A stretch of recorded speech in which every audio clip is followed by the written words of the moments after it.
그러면 그 다음에 세례 요한이 이렇게 이런 일들을 행하고 세례를 베풀고 말씀을 증거했을 때 당시 사람들은 어떤 반응을 보였는지 엄마가 이렇게 크게 두 부류로 이렇게 할 건데, 그 전에 우리가 살펴볼 게 뭐냐면은 이거를 이해해야 돼. 왜 이해해야 되느냐? 사도행전에도 세례가 나와. 그러니까 요한의 세례와 그죠. 예수님의 세례 이렇게 두 개의 세례가 막 등장한단 말이야. 그래가지고 사도 바울이 에베소에 갔을 때 딱 본 거, 너희가 뭐 성령의 세례, 예수님의 세례는 모르는구나. 막 이들이 뭐 세례만 알아? 요한의 세례만 알 뿐이다. 아볼로도 그랬잖아. 그런 것처럼 우리가 빌립도 그랬잖아요. 그렇지. 그런 것처럼 우리가 그 말씀을 이해하기 위해서는 도대체 요한의 세례와 예수님의 세례가 무엇인지를 알아야 돼. 그래서 한번 설명해 보면은, 예수님께서 공생애를 시작 당시 많은 사람들이 요한이 전하는 말씀을 듣고 회개하고 자복하면서 뭐를 했느냐? 마태복음 3장 6절에서 요단강에서 그에게 세례를 받더니 라고 세례 요한에게 세례를 받았단 말이야. 그 세례를 받기 위해서 요한에게 나왔단 말이야. 마태복음 3장 11절에서 물로 세례를 베풀거니와 라는 말씀처럼 요한은 물 세례를 베풀었어. 그 요한의 세례는 무슨 세례느냐? 앞으로 오실 예수님께 받을 은혜를 증거하는 것으로 곧 예수님께 받게 될 성령의 세례를 준비하는 것이 요한의 세례야. 그러면 요한은 마태복음 3장 11절에서 내 뒤에 오시는 이, 즉 장차 오실 예수님이 베푸실 세례에 대해서 말했단 말이야. 뭐라고 얘기했냐면 예수님은 성령과 불로 너희에게 세례를 베푸실 것이라고 요한이 말했어. 그럼 여기서 성령과 불이 나오지.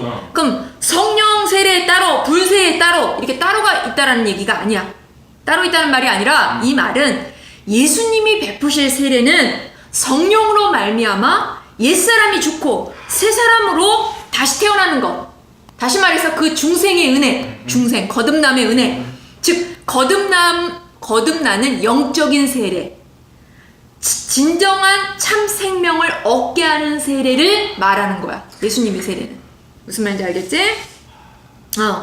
이렇게 이제 엄마가 지금 요한의 세례와 예수님의 세례를 이렇게 설명을 했고, 그 다음에 보면은 요한이 이렇게 세례를 베풀고 말씀을 예수님에 대해서라든지 자기가 대해서라든지 많은 말씀을 이렇게 베풀었는데, 이에 대해서 사람들이 어떤 반응을 보였는지 보면은, 먼저 마태복음 3장 2절에서 회개하라, 천국이 가까이 왔느니라라고 세례 요한이 회개의 메시지를 선포했을 때 사람들이 어떤 반응을 보였냐면, 첫 번째 반응이 뭐였냐면은 온 사방에서 사람들이 막 요한에게 나와왔어.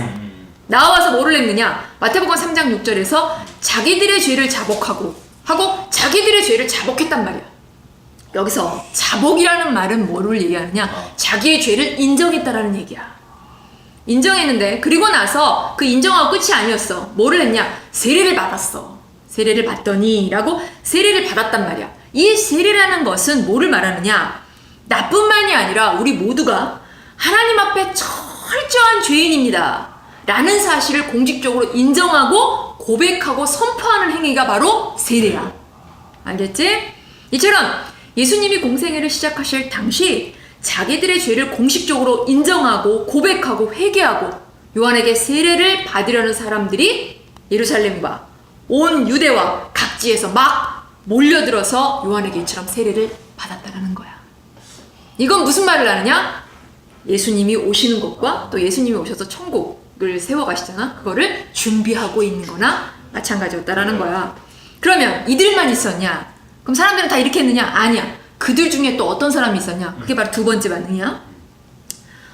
두 번째 반응은 보면 마태복음 3장 7절에서 요한이 많은 바리새인과 사두개인들이 세례 베푸는 대로 오는 것을 보고 라고 세례 요한에게 나온 사람 중에 이처럼 바리새인과 사두개인들이 있었어. 그런데 이들은 다른 사람들처럼 회개하고 세례를 받기 위해서 세례 요한에게 나온 게 아니야. 그럼 뭐로 나왔냐? 이들은 요한이 주는 세례에 불만을 품고 네가 누구인데 이와 같은 일을 하느냐 라고 질책하기 위해서 나온 거야. 그래서 요한을 향해서 뭐라고 또 이렇게 얘기했냐면, 마태복음 11장 18절에 보면은 먹지도 않고 마시지도 아니하매, 이렇게 먹지도 않고 마시지도 않는다고 하면서 뭐라고 얘기냐? 귀신 들렸다. 요한에게 귀신 들렸다고 이런 말까지도 한 사람들이야. 이들을 향해서 요한이 무엇이라고 말했느냐? 마태복음 3장 7절에서 독사의 자식들이라 라고 무섭게, 아주 무서운 말이야 사실은. 독사의 자식들아 라고 무섭게 질책했어 요한이 이 바리새인과 사두개인들에게. 당시 사람들은 회개하고 회개의 세례를 받으면서 뭐를 준비했느냐? 천국, 하나님의 나라를 맞이할 준비를 한 거야. 그런데 요한은, 그런데 이 바리새인과 사두개인들은 요한이 전하는 메시지도 듣지도 않고 받아들이지도 않았을 뿐만 아니라 또한 요한에게 세례도 받지 않았어. 무슨 말인지 알겠지? 오히려 그러면서 어떻게 했느냐? 요한에게 이와 같이 말했던 거야. 이처럼 말했다라는 것은 이들의 행위를 통해서, 이들의 행위와 말을 통해서 우리가 뭐를 알 수 있느냐? 이들은 결국 천국, 하나님의 나라를 맞이하는 준비를 하는 사람이 아니었다라는 것을 알 수 있어. 그지? 그런데 이 바리새인과 사두개인들은 자기들을 어떻게 생각했느냐? 자기 자신을 굉장히 경건한 사람들이라고 생각했어. 그리고 자기들이야말로 하나님의 자녀, 아브라함의 자손이라고 자부했단 말이야. 이런 사람들을 향해 요한이 이처럼 엄중하고 맹렬하게 경고했던 거야. 즉 요한은 자기들이 누리는 세속적인 권세를 지키려 했던 사두개인들을 향해 뿐만 아니라 자기들이 세운 기준으로 외형적인 경건과 선행으로 의로워지려고 했던 바리새인들을 향해서 마태복음 3장 7절 누가 너희를 가리켜 임박한 진노를 피하라 하더냐라고 하나님의 진노가 곧 너희에게 임하게 될 것이라고 선포했던 거야. 나아가 요한은 이들에게 뭐라고 얘기했냐면 누가복음 3장 8절에서 이 돌들로도 아브라함의 자손이 되게 하시리라 라고 했어. 여기서 아브라함의 자손이라는 말이 나오지. 이 말은 하나님이 택하신 백성, 곧 하나님의 나라 백성이라는 말이야. 사두개인과 바리새인뿐 아니라 이스라엘 사람들은 스스로를 뭐라고 생각했냐면 자기네들이야말로 아브라함의 자손이다. 즉 이 말은 뭐야? 하나님께 택함받은 백성이다, 하나님 나라 백성이다 라고 자부했단 말이야. 그런데 요한이 이렇게 생각하는 이들을 향해 아브라함을 너희 조상으로 생각하지 말라고 직격탄을 날린 거야. 이 말은 뭐냐? 너희는 뭐다? 하나님의 백성이 아니다 라고 얘기한 거야. 요한이 이처럼 말한 이유가 있었어. 그 이유가 뭐였냐면 천국, 하나님의 나라의 임함을 회개로 맞이하지 않는 사람은 천국, 하나님의 나라 백성이 될 수 없었기 때문에 이와 같이 말한 거야. 아무리 이스라엘이라는 육적인 혈통을 갖고 있다 할지라도 죄에 대한 공식적인 자복 없이는 그 누구도 아브라함의 자손이 될 수 없다는 말이야. 또한 이 돌들로도 아브라함의 자손이 되게 하리라는 말은 우리가 보기에는 안 될 것 같은 존재, 전혀 가망이 없어 보이는 존재, 아무 자격도 없는 존재, 이런 사람이라 할지라도 하나님이 원하신다면 아브라함의 자손이 될 수 있다는 말이야.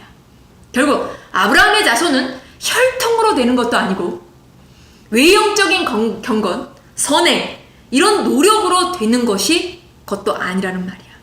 아브라함의 자손은 곧 하나님 나라 백성은 하나님께서 친히 선택하셔서 당신의 백성으로 삼으신 사람만이 하나님 나라 백성이 될 수 있다는 말이야.